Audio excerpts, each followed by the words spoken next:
Wish you all a very happy day, children, students of class 10. Let us start again, continue with the revision of the first chapter. So, today I will do a part of the land resources.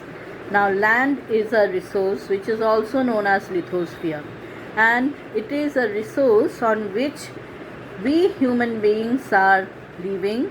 We are doing our various activities, the plants are growing, the animals are living, and this natural resource supports various resources.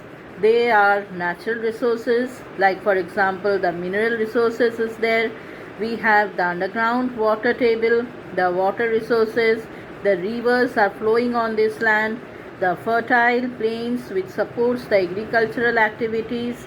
So not only do we live, not only do the animals live, the plants are growing, apart from that various other resources form a part of this land resources. Now this land resource is of utmost importance and we cannot survive without it. So wildlife are also living, they are getting nutrition from there, human life is flourishing, supports economic activities, supports natural vegetation, transportation system, everything is there on this land. And this land is occupied by different features, different relief features. It can be our mountains, the plateaus, the plains. As we are studying about India, children, so with reference to India, our 30% of the land is covered by mountains, and these mountains are a source of different rivers, different glaciers, and a wide variety of flora and fauna attracts tourism. So mountains is also a supporter of tourism industry. Then we have the plateau area, which occupies 27% of land resource of our country. We all know the plateau areas are the storehouse of mineral resources, and they are the ones which have supported industrial growth in the country. The mineral resources which are present in the plateau area have supported the industries of our country. They have provided us with fossil fuels which have greatly provided us with energy, and also some part of the plateau is covered with forest, and where we find that a huge tribal population have found shelter in these forested areas. And the largest area is occupied by plain. 43% of the land area is occupied by the plains, and this plain area supports a huge population of the country. It supports every type of economic activity.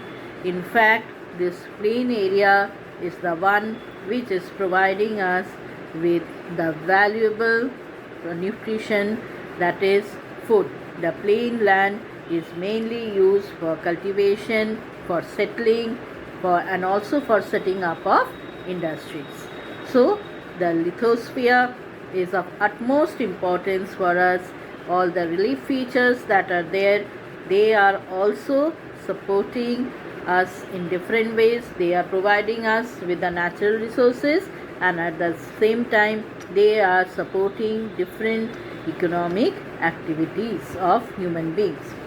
Now the most important thing, children, is how we utilize the land, and this utilization of land is known as the land use.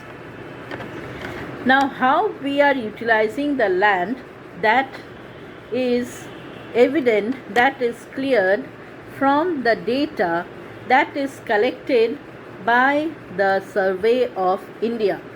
And this Survey of India, they are a part of the government of India. There is a land revenue department, and this land revenue department, they survey every plot of land. They get details of every plot of land, that is the dimension of the land and what is the use of that land.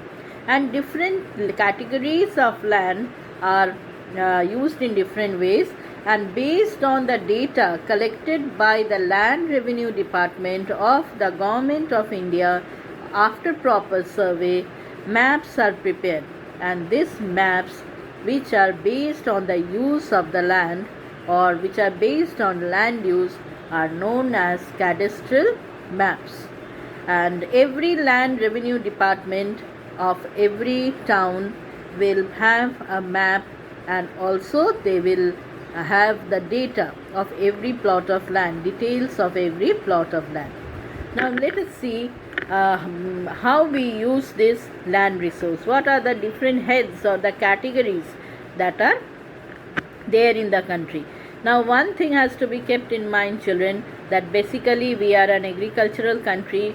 So here the plots of land is mainly used, and the categories are kept. The naming of the categories is there according to the agriculture, according to its use related to agriculture. Okay. Now the first category of land use is our forested land. So land which is covered by the naturally growing trees is the forested land. This is well known to you all, children, that the forest grows naturally, not the man-made forest, but those plants which have come up naturally is the forested land. The second category here is land not available for cultivation. That means in this land there is no cultivation. It is not used for cultivation. So here we have two categories. One category is the barren and wasteland. We all know, children, that barren and wasteland cannot be put to cultivation because they are totally infertile. So this cannot be available or cannot be used for cultivation. The other category includes the land which is mainly used for settlement. Like for example, they are used for construction of buildings, for roads, for factories, for laying down of railway tracks. This is the land put to non-agricultural use. It is used but not for agriculture. So land put to non-agricultural use is mainly the land used by the houses, by the construction of houses, used for construction of houses, construction of roads, factories, bridges. Our airports are there, large areas are occupied. Our railways also use huge tracts of land, so they come under this category. Then the third category is the other uncultivated land. If you see very carefully, children, you will find that all of them are related to, the headings are related to agriculture or uncultivation or uncultivated. So in this way the headings are given. So other cultivated lands. So other uncultivated lands here are the permanent pasture. There are three categories in this. The first category is permanent pasture and grazing land. That is the land which is used for grazing the cattle. We have a huge cattle population, and there are some land which is having so less rainfall, or the soil is so infertile, the soil is not at all suitable for cultivation, but it can be used for growing grasses. And most of this land here are used for the growth of grasses naturally. So permanent pastures and grazing grounds support the cattle population. The second category is the category where the land is used for tree crops. Tree crops are the groves. So there are different farm orchards where fruits are there. So this is the land where cultivation is not done. There is no cultivation of fruits, but the land is devoted for the growing of certain fruits. So here this land is not included under net zone area. And the third one is the cultivable wasteland. So this land was used in the past for cultivation, but already 5 years have passed, no cultivation is done. It is left just like that. So it has now become a wasteland because nothing is grown here. The fourth category here is the fallow land. So fallow land, children, is a category which is originally agricultural land, and they have been left just like that so that they can be used for cultivation in the near future.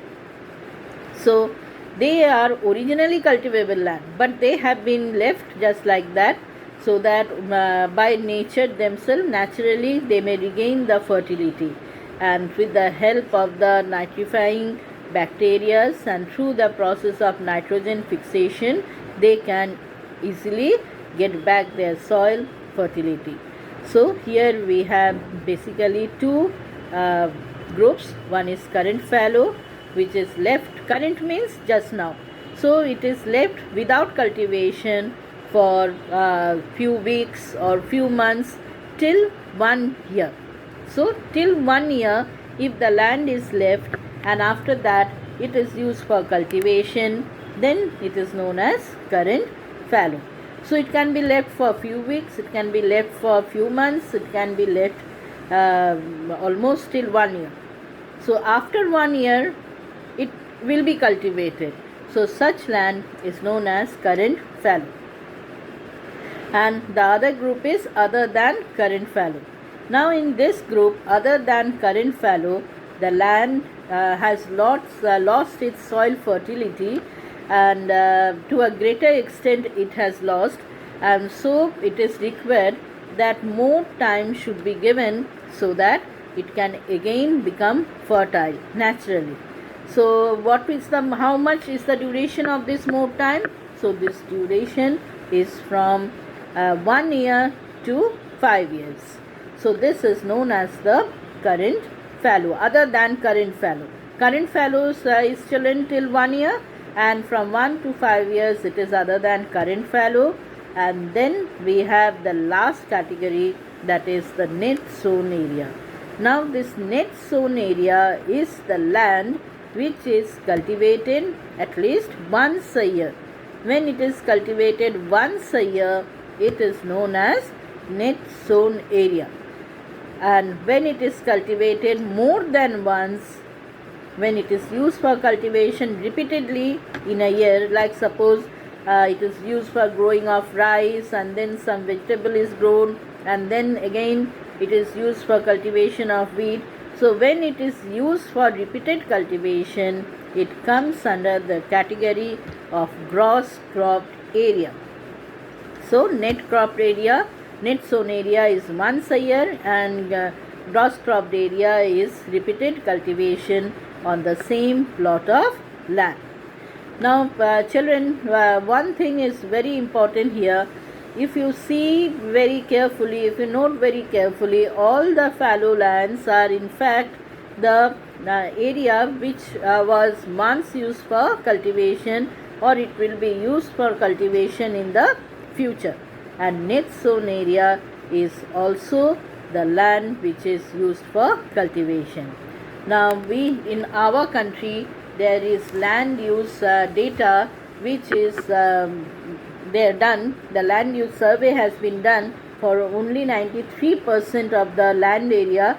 We are having an area of 3.28 million square kilometer, but the entire area could not be surveyed because we have a part which is occupied by China, we have a part which is occupied by Pakistan, and also some part of northeastern India which could not be surveyed because of physical constraints, because it is densely forested, it remains covered with flood water, and insurgency, attack by terrorists is also very common.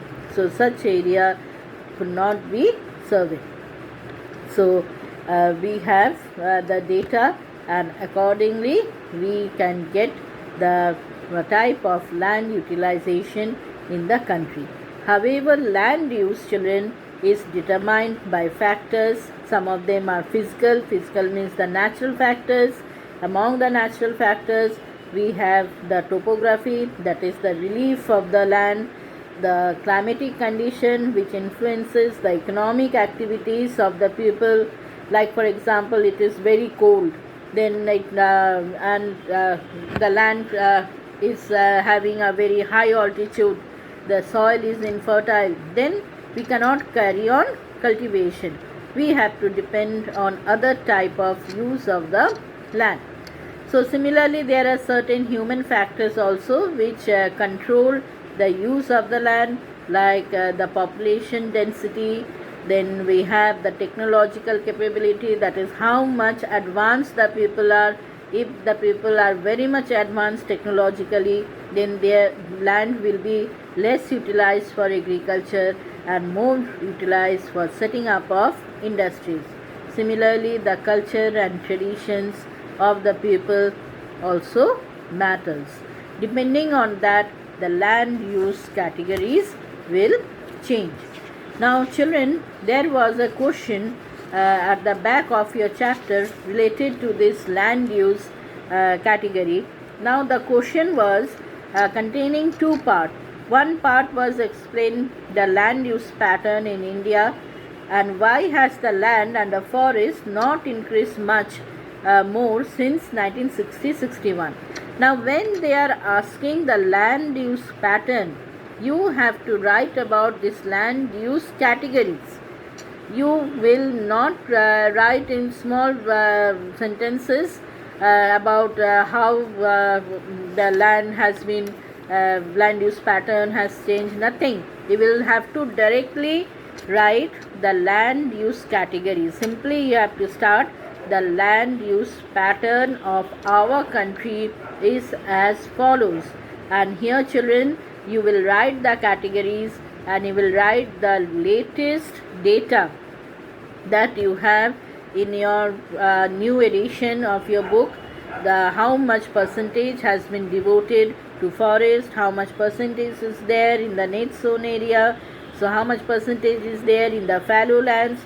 So accordingly you have to write the categories, you will have to write the percentage in each category. And then there is a tail question, why has the land and the forest not increased much since 1960-61.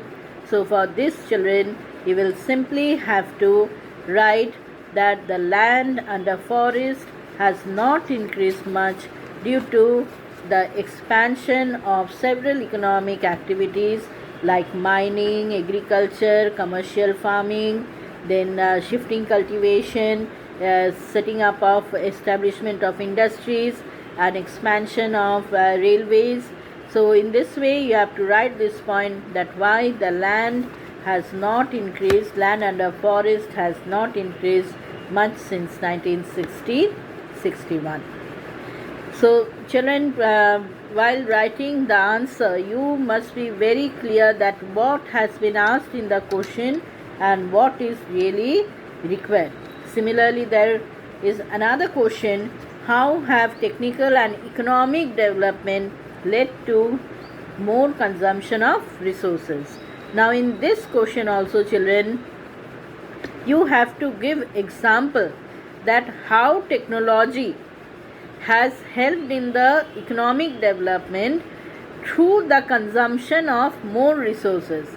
Now like for example children, because we are having technology, we are able to take the classes online. Instead, even though you are not attending the class, but you can see your teacher, you can be in contact with the teacher.